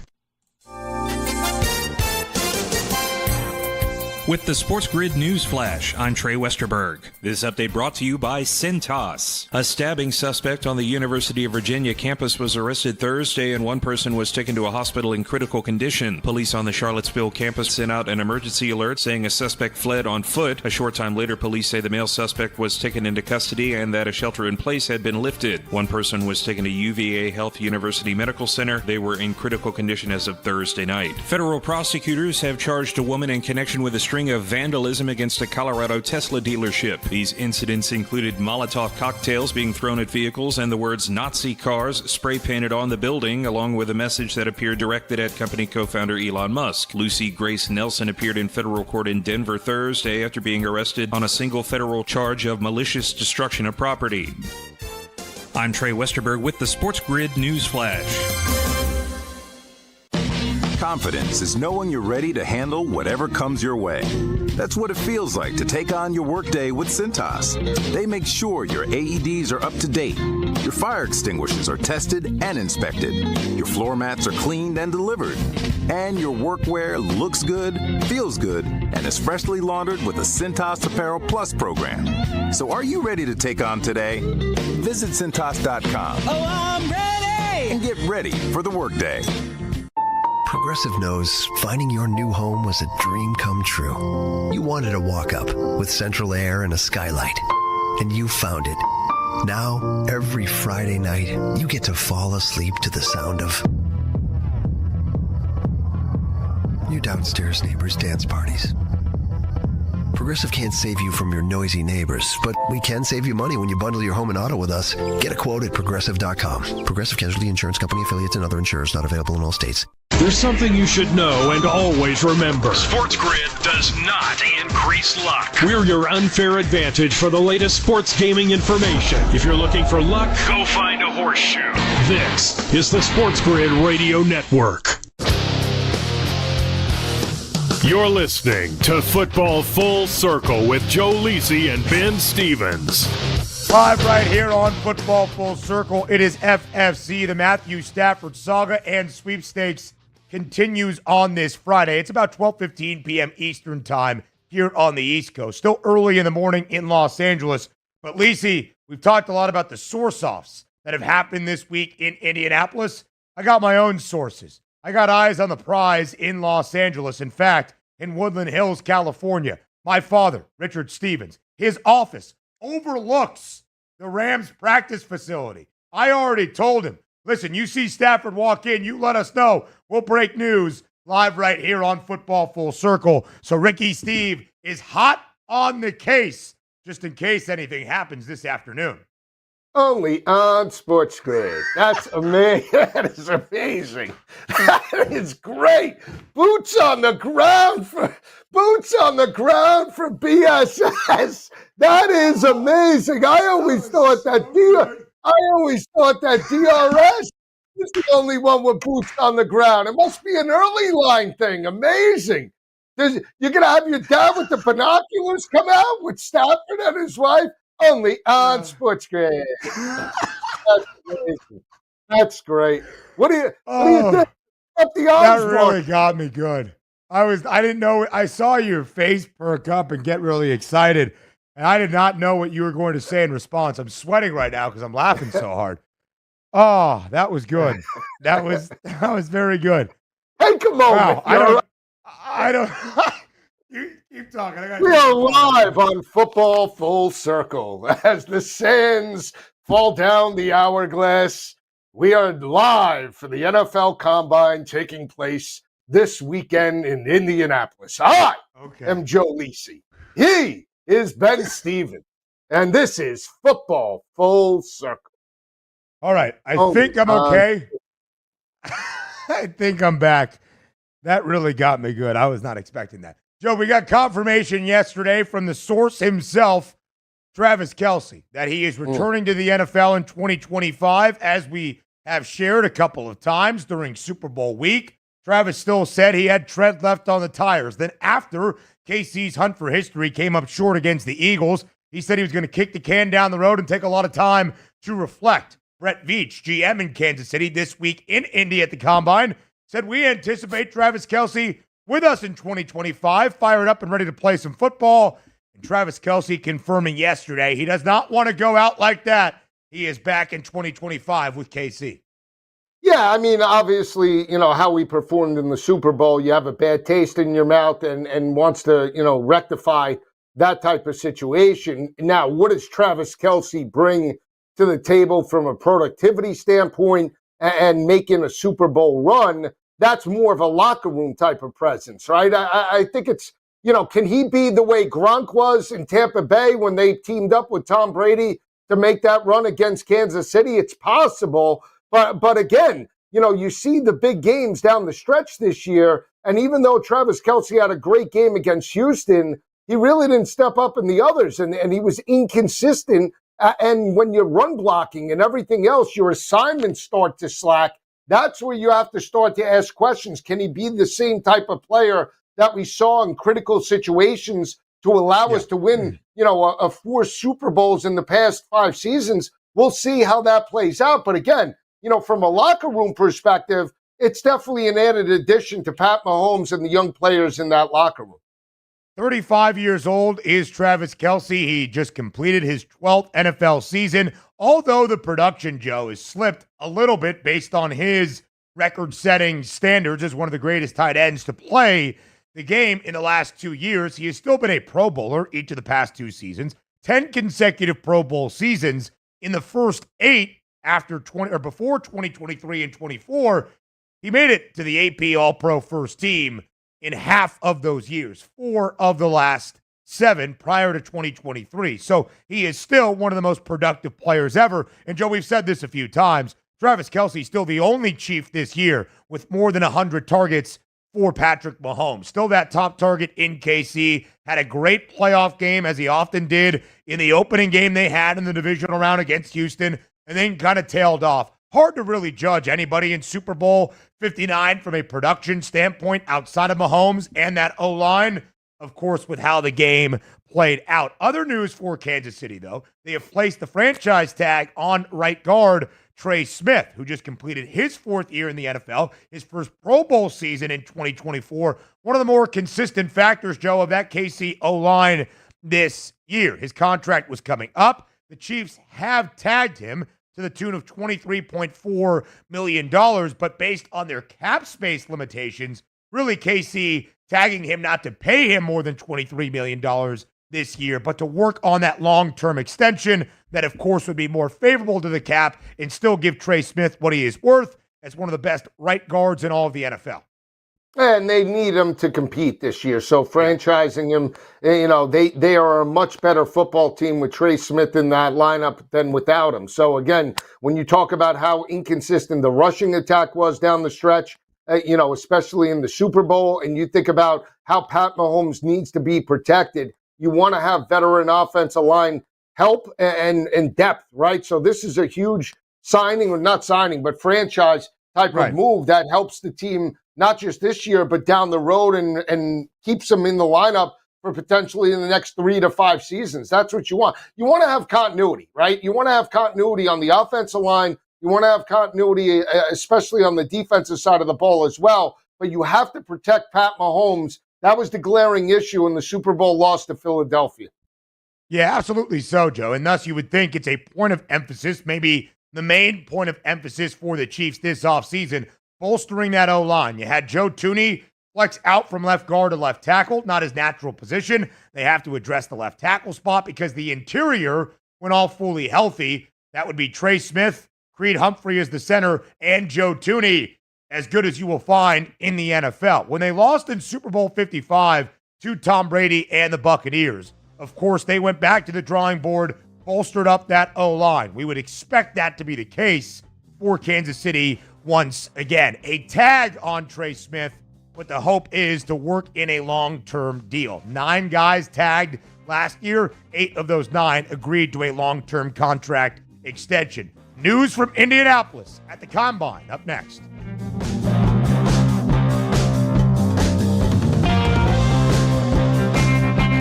There's smart. And there's not smart. Not smart is hope as a strategy. It's smarter to be on SportsGrid. Keep it here. And win. This is the SportsGrid Radio Network. The SportsGrid Radio Network presents This Date in Sports History. 1960, the United States wins its first Olympic ice hockey gold medal at Squaw Valley with a 9-4 win over Czechoslovakia. Team USA defenseman John Mayasich. We were on the blue line. They played the national anthem, didn't they? Raised a flag. That's the biggest thrill I ever had. That's right. In my lifetime in sport. For SportsGrid Radio, I'm Mike DeMurgis. The Technology Minute with George Capalbo. Researchers at Leipzig University have discovered that fruit flies, just like more sophisticated creatures, sometimes like to play. By building a bug-sized carousel 1/2 inch tall inside a glass biosphere containing almost 200 common fruit flies, filmed and tracked by image recognition software for 2 weeks. Some fruit flies terrified by the carousel, but many took the ride multiple times. The goal, not insect amusement parks, but understanding neural and biochemical traits for insect control. However, no word if fruit flies like roller coasters. Follow me at Capalbo on X and stay tuned to The Technology Minute for more cool stuff like this. Money line. You want the change to be made? Rob Manford, personal friend of the show here, and myself, calls me to consult. Hey, look, we don't like the shift out here. What do you think about it? You take it away. Rob Manford pushes it through. We got everything perfect as long as it runs through me. So I'm asking the NFL, before you make any changes that are guaranteed, just talk to us here in the morning. We will set you straight and make the correct decisions. Catch Money Line with Donnie Rightside and Kevin Walsh. Weekdays, 11 a.m. Eastern, 8 Pacific. On the SportsGrid Radio Network. Wherever you go, there you are. Download the SportsGrid mobile app and we'll be right there with you. So now you can get the winning edge anywhere. Even while the wife's talking to you. if you've got an earbud. This is the SportsGrid Radio Network. You're listening to Football Full Circle with Joe Lisi and Ben Stevens. We've got news out of Indianapolis. It is Combine Week around the NFL, and when everybody convenes on one place, of course, you get all of these headlines that we are bringing you. But, Joe, also some news for the specific prospects. We talked about Abdul Carter. His injury update does not require surgery on that stress reaction. Good news for maybe the number 1 overall pick in the 2025 NFL Draft, but a surefire top 5 selection. Now, some quarterback news. The QBs doing their interviews, meeting with the media today in Indianapolis. They will do their workouts on the turf tomorrow. And, of course, if you are a quarterback, you're tossing that pigskin, right? Well, not if you're Cam Ward, nor Shedeur Sanders. We knew that Sanders would not throw in Indy at the Combine, but go through the interview process. Cam Ward making that declaration known today. He will also not throw in Indianapolis, but still meet with teams and go through the interview process as well. Again, Joe, not overly shocking. It was just a little bit up in the air if Miami's Cam Ward would throw this week in Indy.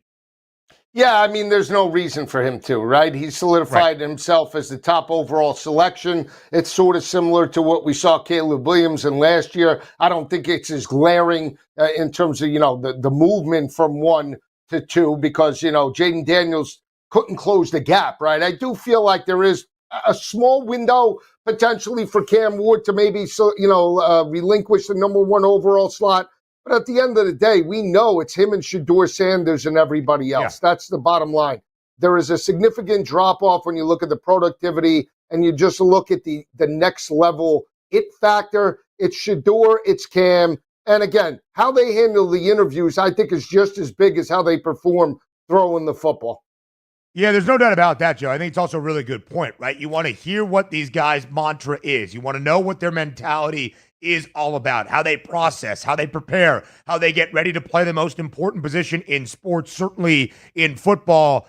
That would be the quarterback spot. We saw all the stuff behind the scenes, right, in off-season Hard Knocks with the Giants, Brian Daboll quizzing the quarterback prospects, Caleb Williams, Jaden Daniels, asking them to go through reads and diagram plays and talk him through the processing that needs to happen. That stuff more important than how you throw a 5-yard slant route to a wide-open receiver on air. But Cam Ward not going to throw, nor is Shedeur Sanders. Lacey, there's a chance, right? Those are the only two quarterbacks we see go in the opening round this year of the 2025 NFL Draft. I would say still, more likely than not, that over-under for QBs picked in the first round, probably at 2.5 at this moment. I would think the under has the juice. Cam Ward's still the -150 favorite to be that first overall pick. Shedeur Sanders, his price around an 18-1 number. But Lisa, guy, what really stands out to me, of course, is the quarterbacks who are going to throw tomorrow afternoon in Indy, right? Trying to change the narrative around their passing ability, trying to build that excitement, enthusiasm for their draft cycle as well. Jackson Dart going to throw. Jalen Milroe going to throw. Kyle McCord going to throw. Quinn Ewers going to throw. Riley Leonard and Will Howard as well. Joe, when you look at Jackson Dart, he might be the quarterback that could be the biggest riser in this 2025 draft class. If there is going to be a third quarterback that goes in the opening round as of this moment, I think it would be the quarterback out of Ole Miss in Jackson Dart. Yeah, a couple of reasons why. I think when they do run the 40, 4.4, 4.5 tops isn't out of the realm of possibility for Jackson Dart, the RPO game. And if we're talking style points, he throws a very nice ball. He's going to throw that tight spiral that, with touch, and it's going to look amazing when there's no pads and there's no pass rush and there's no SEC defense, that's above average coming after you. And that's been the knock on Jackson Dart throughout his career, even when he transferred from USC. You could put up numbers and you could play very well. But again, where's the marquee game, against elite competition like the LSU's, last year on the road? They beat Jaden Daniels 2 years ago in the Grove. Well, when he went on the road to Alabama, did he step up and get the victory? No. When his team needed a victory to potentially crack the college football playoff last year against basically a middle-of-the-road Florida team, he throws 2 picks. That's the difference. Don't count out Quinn Ewers maybe cracking the top, 32 just because of the injury concerns. If he lights it up, he might get the noise. We'll talk more about that, Joe, on the other side of the break. Which quarterbacks can make that biggest move up draft boards around the NFL? It wasn't all that long ago that Quinn Ewers was thought to be a surefire first-round prospect. Plenty more on FFC up next.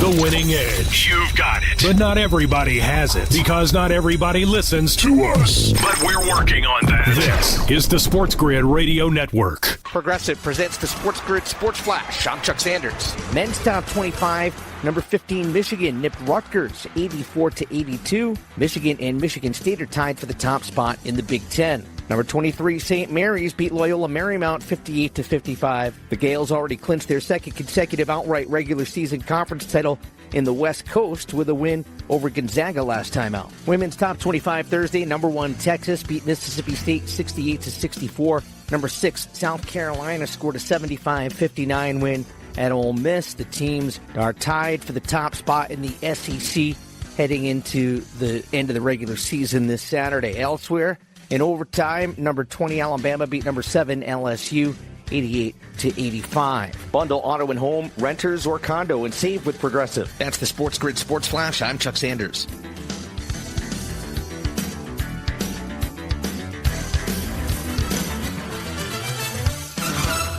Mornings can start feeling the same. Wake up, brush teeth, go to work. But with breakfast from Wendy's, it's like, wake up, brush teeth, Baconate with a breakfast Baconator. Roll with the sausage breakfast burrito. Buddy it up with a honey buddy. Or get seasoned with seasoned potatoes. And then go to work. Sorry. When you're ready for a fresh wake-up call, gotta be Wendy's. At participating U.S. Wendy's during breakfast hours. Progressive's Auto Quote Explorer lets you easily compare direct rates from different insurance companies, so you can be confident you're getting the right one, even if it's not with Progressive. Way more confident than you were when you bought that TV in a parking lot. It just happened to not come in a box or include a remote. And when you finally managed to turn it on, all it displayed was the menu of Grumpy's Tacos. So use Progressive's Auto Quote Explorer and be confident you're getting insurance that's right for you. Progressive Casualty Insurance Company and affiliates. Not available in all states or situations. Prices vary based on how you buy. You're listening to Sports Grid. Spreading the winning edge far and wide. Terrestrial, internet, TV, satellite, and don't forget our mobile app. Face it. The winning edge is everywhere. Somewhere there's a squirrel frustrated he can't get a phone. This is the Sports Grid Radio Network. You're listening to Football Full Circle with Joe Lisi and Ben Stevens. The quarterback will be on the field tomorrow in Indianapolis at the NFL Scouting Combine. Most of them throwing, but the two most notable, Cam Ward and Shedeur Sanders, are not going to be throwing at the Combine. Instead, will wait to do so at their pro days. No surprise there. Not much for Cam Ward or Shedeur Sanders to prove at this moment. That already has not been. Of course, they are more than likely going to be top 5, top 10 picks. More than likely, they might be the only two quarterbacks taken in the opening round. But could there be another? Joe, in every draft cycle, there is a quarterback that rises up the board. That could be a guy that goes from undrafted to the 4th round. It could be a day 3 guy to day 2. It could be a guy we never thought would be a first-round selection. Get that type of consideration. I said maybe Jackson Dart before the break. You mentioned Quinn Ewers, who entered the 2024 season as a projected first-round pick. Maybe a top 5, top 10 guy. Of course, was not the year that Quinn Ewers personally was hoping for, despite leading Texas to the college football playoff semifinal. Lisi, what do you think Quinn Ewers will show this weekend in Indianapolis, and what will it mean for his draft stock? I think he has the potential to test from the throwing aspect, not the running and all the other intangibles, but just strictly throwing as good as anybody here. So that's why I think that just from that type of perspective, he could elevate his stock to potentially late first round if there is quarterback needy teams looking for a 4th type of guy, right? Again, the reason why I say that is he's a recognizable name. He played at a major program with Steve Sarkisian, a former NFL offensive coordinator, right, and a former head coach, right, a bit major programs on top of Texas. And so that carries weight. You know, we talk about, getting the inside scoop, having the ability to reach out to their coaches and seeing, did he play in a pro-style offense or semi-type of pro-style where he can read defenses and make the proper job? Do I believe Quinn Ewers is a first-round talent? No, but if he tests like I think he will, I think people will be saying this is the guy. Keep an eye out for Quinn Ewers. Boots on the ground again? We got info? What do you got? I think my father had somebody in his office give him a pair of binoculars, and he just took a photo. He had a photo taken of him holding up binoculars. No, yes, he's listening to the show. He's got the binoculars. Can we get Danny? Can we get our producer Danny Elkers? Can we get a graphic made of my dad looking out into the streets of Woodland Hills? We'll talk about that in the break. But obviously, Rick Stevens happy to be a part of the content, and maybe some notable ones at that on this Friday. But Lisa, guy, just back to Quinn Ewers, I would agree, right? Wasn't the year maybe we thought Quinn Ewers was going to have. Did not play his best in the biggest moments, which really had been the story in 2023 against the best of the best, against ranked competition. That's when Quinn Ewers absolutely balled out. This year, that's when he was a little bit lackluster, despite the overall success for this Longhorns program being a part of the Final Four, although they did lose an SEC championship, getting to that conference title game in its first year in the league. But, Joe, there's no doubt, right? The quarterback class that we see here during Combine Week in Indy looks very different than the one we expected before the college football season. We thought Carson Beck, Quinn Ewers, and then guys like Shedeur Sanders and Cam Ward would probably be a part of a class that saw 4, 5, maybe 6 guys again go in the first round. Now it's probably 2. Can Quinn Ewers elevate that stock? And as you said, he played with an oblique tear throughout most of this past season, not fully healthy. Maybe that provides him a boost now that he fully is. Yeah, I think he's going to have to perform lights out. But if he does that in the throws and completes, 85, 90% of the throws with no coverage and no pass rush, there's going to be a GM saying, I knew it. I knew last year was basically an aberration. This is the guy that we saw go into Tuscaloosa a couple of years ago and get the victory over Nick Saban and Alabama. He's got a 2-year window as opposed to 1, and I think that's the biggest thing on his side right now. But to potentially be, and he's nowhere near a top 15 pick, but can he sneak in anywhere from 25 to 32? I think there is that possibility. Yeah, maybe so. We'll see, Joe. I can't wait. We've talked about it a few times. That first round quarterback over/under 2.5 feels fair, right? It's not going to be 1.5. The over will be heavily juiced. We think Shedeur Sanders is going to for sure be a top 5, top 10 pick, depending on how the draft order falls out. But 2.5 feels like a pretty good number at this moment, yeah? Yeah, 2.5 is going to be the number, right? And is Jackson Dart? There's no guarantee that Jackson Dart is a top, first round draft pick. People think he is, but let's see. When the pressure's on, I need to see Jackson Dart step up. And again, it's going to come down to the running. If he throws like we think he could throw and runs a 4.4, that's very enticing to a team. And look at Joe Milton, look at Anthony Richardson from that aspect. Milroe will test great too. It's just that just from the first round draft status, he's more of a 2, late 2, early 3. Joe, there's no doubt that Quinn Ewers and Jackson Dart, Kyle McCord in there as well, are going to throw the football well on air tomorrow in Indy. Guys like Riley Leonard, guys like Jalen Milroe, more of the athletic profile that haven't necessarily proven it as a pure passer yet, try to take that leap to the next level. That's why they're throwing tomorrow, right? To prove that it's smooth. Not that they can throw a 10-yard out on air. Everybody at the high school level should be able to do that with relative ease. But to prove the entire process, mechanics, vision, everything is smooth and good throughout. People might think it's academic, right? It's asinine. Why are these guys out there? If they have any chance of ever playing in the NFL, obviously they can hit a wide open receiver, even on a deep ball down the field. That should be bare minimum, the standard of what you can do, let alone everything else that comes with it. There's no doubt about it. NFL GMs aren't going to be like, ooh, good dig route. Now I'm going to make this guy a first-round pick. Obviously not. But it's the entire process, Joe, that guys like Milroe, Leonard, Will Howard, Dylan Gabriel are all looking to change the narrative around their draft profile to elevate where they rank on draft boards. That's what starts in Indianapolis.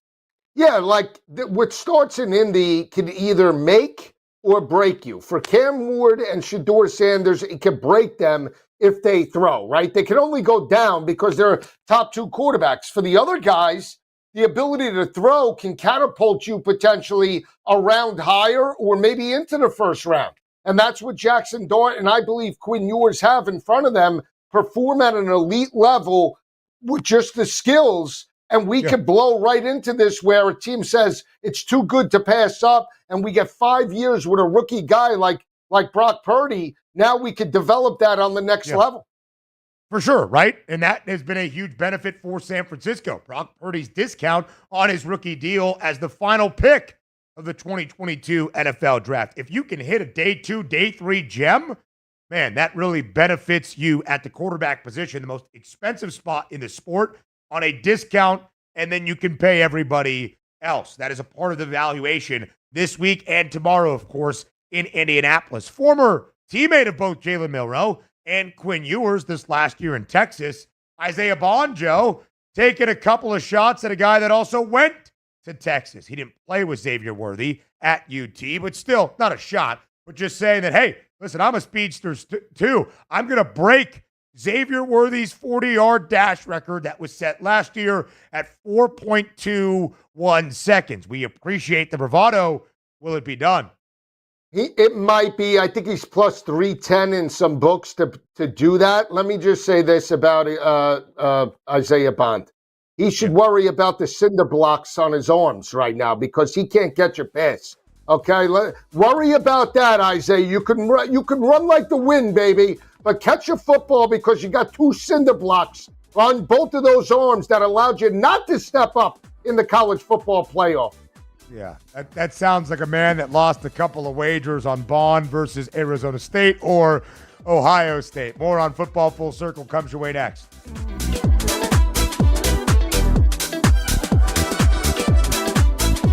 We're not saying every SportsGrid listener is a legend, but you might start thinking about who's going to play you in the movie. Just saying. This is the SportsGrid Radio Network. With the SportsGrid News Flash, I'm Trey Westerberg. This update brought to you by Cintas. A stabbing suspect on the University of Virginia campus was arrested Thursday, and one person was taken to a hospital in critical condition. Police on the Charlottesville campus sent out an emergency alert saying a suspect fled on foot. A short time later, police say the male suspect was taken into custody and that a shelter-in-place had been lifted. One person was taken to UVA Health University Medical Center. They were in critical condition as of Thursday night. Federal prosecutors have charged a woman in connection with a string of vandalism against a Colorado Tesla dealership. These incidents included Molotov cocktails being thrown at vehicles and the words Nazi cars spray painted on the building, along with a message that appeared directed at company co-founder Elon Musk. Lucy Grace Nelson appeared in federal court in Denver Thursday after being arrested on a single federal charge of malicious destruction of property. I'm Trey Westerberg with the SportsGrid News Flash. With Fidelity Wealth Management, a dedicated advisor gets to know you and your goals to build a comprehensive plan to help grow and protect your wealth. Backed by a team of specialists, they'll analyze all your accounts, even the ones they don't manage, to keep an eye on taxes and provide proactive portfolio insights that can help you unlock your wealth's full potential. Learn more at fidelity.com/wealth. Investment minimums apply. Fidelity Brokerage Services, LLC. Member NYSE SIPC. Confidence is knowing you're ready to handle whatever comes your way. That's what it feels like to take on your workday with Cintas. They make sure your AEDs are up to date, your fire extinguishers are tested and inspected, your floor mats are cleaned and delivered, and your workwear looks good, feels good, and is freshly laundered with the Cintas Apparel Plus program. So are you ready to take on today? Visit Cintas.com. Oh, I'm ready! And get ready for the workday. Ask any player and they'll tell you any advantage is important. That's where we come in. SportsGrid delivers gaming strategies and analysis 7 days a week. The winning edge. It's your advantage to more winning more often. This is the SportsGrid Radio Network. You're listening to Football Full Circle with Joe Lisi and Ben Stevens.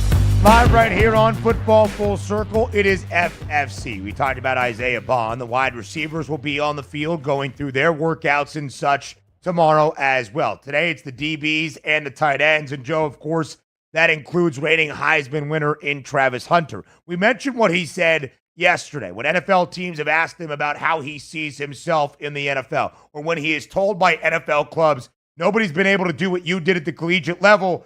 Travis Hunter tells them he is built different and hopes to continue being utilized on both sides of the ball in the NFL. We'll see Travis Hunter on the field today working out with the defensive backs. Tomorrow, it's the wide receivers, the running backs, and of course, probably most importantly, the QBs. Sunday to round out Combine Week in Indianapolis, it is the offensive linemen.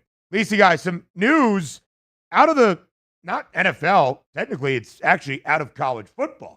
HBO, the company, of course, that produces Hard Knocks, was unable to find an NFL partner for the offseason edition of Hard Knocks that was debuted last year that featured the New York Giants. And it was an interesting look behind the scenes, but not one that was shown all that favorably for Joe Shane, the GM, and the Giants as a whole. Of course, squandering in the offseason with some questionable draft choices, not moving up to get a quarterback, although they did draft Malik Neighbors, who had a great year. But most importantly, Saquon Barkley saga, not being able to re-sign Barkley, to have him go to your divisional rival just down the road, and of course have a record-setting year that resulted in a Super Bowl championship. Front Office Sports and Ryan Glasspiegel of FOS is reporting that Bill Belichick in North Carolina will be featured on the off-season edition of Hard Knocks after NFL Films, the production company behind it, was unable to secure an NFL team following last year's Giants experience. So off-season Hard Knocks will not be in the NFL, but in Chapel Hill, following Bill Belichick in his first off-season in the collegiate game. Yeah, last year Joe Sheen proved that his kid is smarter than he is by, the kid telling his dad to trade up and get Jaden Daniels, and he didn't do it. And then obviously the situation that played out with Saquon Barkley. But when you look at Bill Belichick in North Carolina, a lot of optimism. It's a former NFL legend, right? And you have the ability to have eyes on the product. It's not like it's just Alabama or LSU and, great college teams. But what I'm saying is you have the NFL brand with Belichick tied into college, so it's a win-win for both. You'll probably get more eyes on this Hard Knocks than you would just a regular Hard Knocks with an NFL team. Yeah, no doubt about it, Joe. This is going to be a highly sought-after television program. However, I'm surprised, Joe, that the NFL Films Company was unable to get an NFL team interested. Not surprised by that after the disaster that was Joe Shane on off-season Hard Knocks, despite the interesting behind-the-scenes clips that it did provide for all of us football fans. I'm surprised that Bill Belichick himself agreed to it. This does not seem to be something that Belichick would be invested in. Is it a new bill? Understanding the brand power that you need to have in college sports, in college football? But, Lisi Guy, there was a Bill Belichick last year in his one lone year off from football. Of course, the stopgap year now between the NFL and New England in college football and North Carolina. That was making media appearances on the Pat McAfee show and the Manning cast. And look at this funny guy roasting Tom Brady and all that good stuff. And then there was the Bill Belichick that showed up at his introductory press conference in Carolina and was the same guy we have always known. Very reserved, very matter of fact, not really laughing, not really engaging. And when asked about his vision for the program, when asked about all the questions, could he still coach at the age of 72 in college football? How would that go? Are you here for the long run? He wasn't having any of it. He wasn't this gregarious, outgoing individual. He was the same old Bill that might have been saying, we're on to Wake Forest. But it was just his introductory press conference. I'm surprised that Carolina, led by Bill Belichick, is agreeing to this.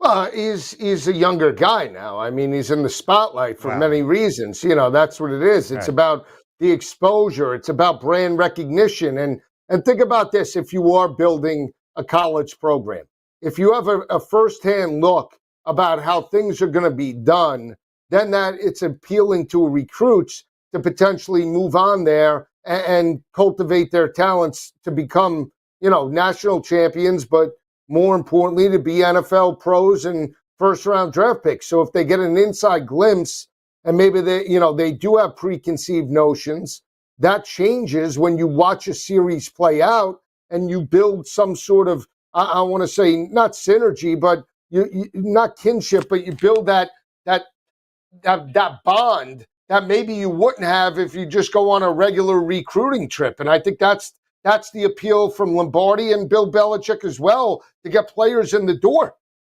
Yeah, we'll see. We'll see how entertaining the actual show is. We'll see what we learn about their process at UNC, how they have tried to build this FBS football program, trying to take North Carolina to new heights. Joe, the last time we checked UNC's win total, it was 7.5 for this upcoming year, and a number that had juice on the over, I am pretty sure. Let's take a look at it now. Still 7.5 juice on the over for North Carolina. Not like Mac Brown left the place in shambles. They had been bowl eligible all 6 years under Mac Brown, but it's about going further than that, maybe competing for an ACC championship this season. But again, the ACC probably better this year than we expected. Clemson and Miami, Joe, they look to be the short favorites at SMU, last year's team that made it to the conference championship. Still well in front of North Carolina at this moment. Yeah, but there is room for improvement, right? What are they, 45-1 to potentially win the conference? I think that was the number that we saw. Yeah, 20-1. But weren't they at one point? Maybe last year they were 45-1. Think about how far they have dropped off. This was a team that had Sam Howell and Drake May at the quarterback position. They were supposed to be top draft picks over the past couple of years. So no doubt. They have an opportunity. No doubt. 25-1 right now for UNC to win the ACC. More NFL news, some trade speculation next.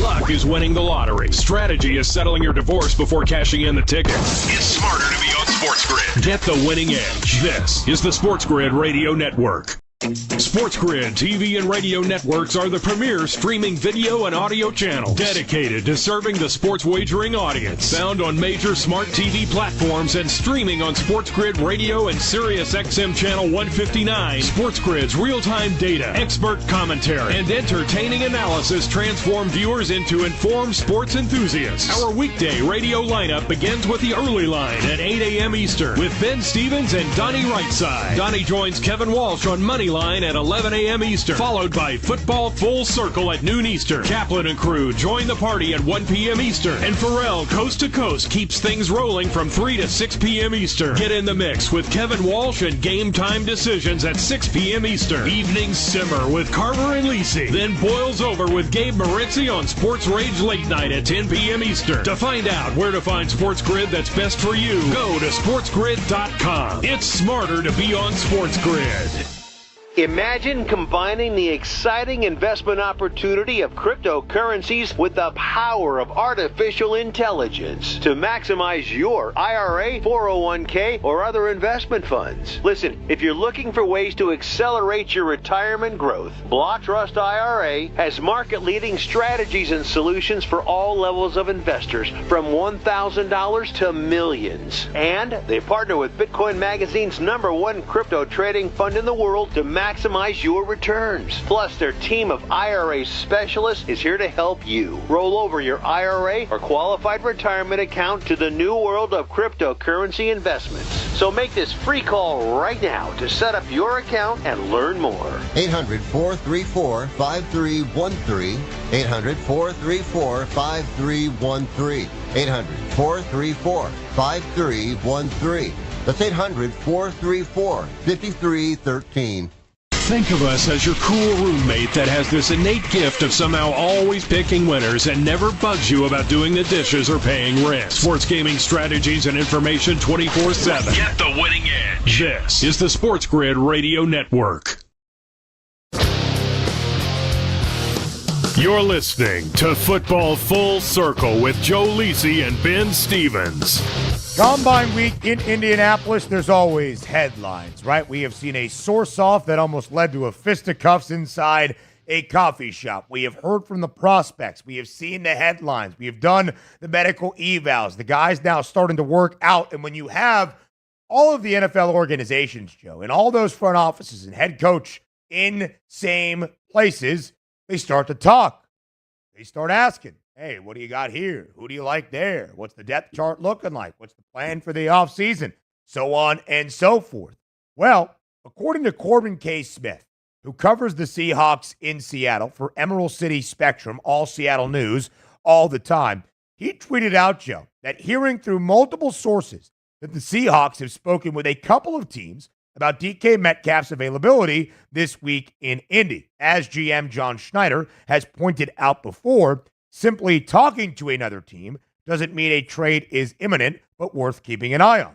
Corbin Smith, in a variety of tweets, then followed up. One team to keep close tabs on, the Packers. A source indicated they have had discussions with the Seahawks this week and have an offer on the table that includes a high pick and a young receiver on the roster to acquire Metcalf. Obvious connection to Schneider as well. So, Lacey guy, this, of course, is taken off. There's been some further reporting from the Green Bay side of things. Matt Schneidman covers the Packers for The Athletic. He said Green Bay does not have a trade offer out there currently to Seattle, but maybe the conversations have begun. Corbin Smith also mentioned that if a trade were to get done, a package between Green Bay and Seattle, it would include a first-round pick, one of the many young wide receivers the Packers have right now, Romeo Doubs, Dontavion Wicks, Jaden Reed, and probably some more draft capital to lure DK Metcalf from the Pacific Northwest and send him to Titletown. But, Joe, there is no doubt it's a good idea for the Packers to take a look at a true number one wide receiver to take that next step in the NFC. Yeah, absolutely. I think, and I'm always intrigued by this, that Seattle, when they drafted DK Metcalf, they thought they were getting like a generational talent with A.J. Brown, right, in terms of the body size, how he performed in SEC competition, the ability to just, catch the football at its highest point.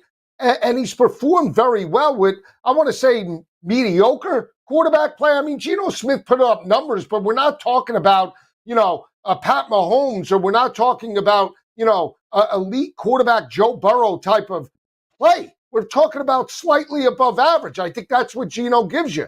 He's a journeyman quarterback that's on the back nine of his career and hit lightning in a bottle in Seattle. And you want to get rid of one of your young talents to a contender that's in the conference that potentially is getting even younger and more experienced. I just don't see it. Like, what's the win? If you get Romeo Doubs or you get Dontavion Wicks, are you any better than by getting rid of DK Metcalf? It only comes down to money then.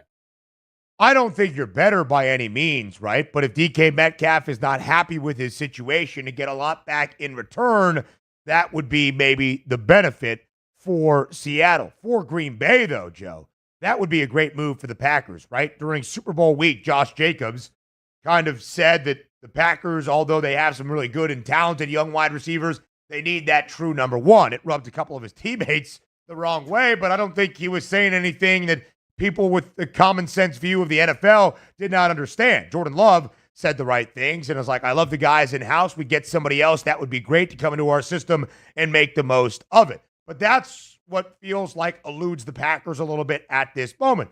They have a promising quarterback in Jordan Love that had turnover concerns earlier this year, figured some things out, dealt with some injuries throughout the season. They've got Josh Jacobs, who has solidified his spot as one of the 5-10 best running backs in the NFL. They've got a talented young defense that only continues to get better.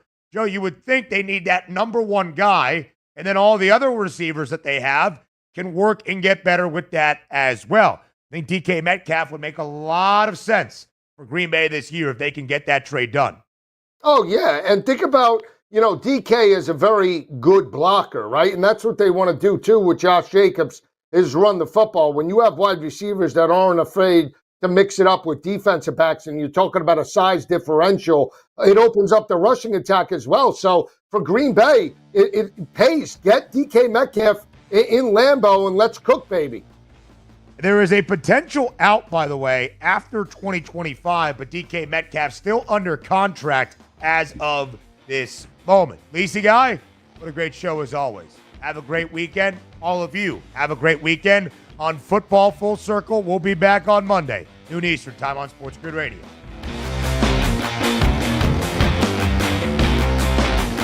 Now you've done it. You found the advantage for gaming, odds, and more.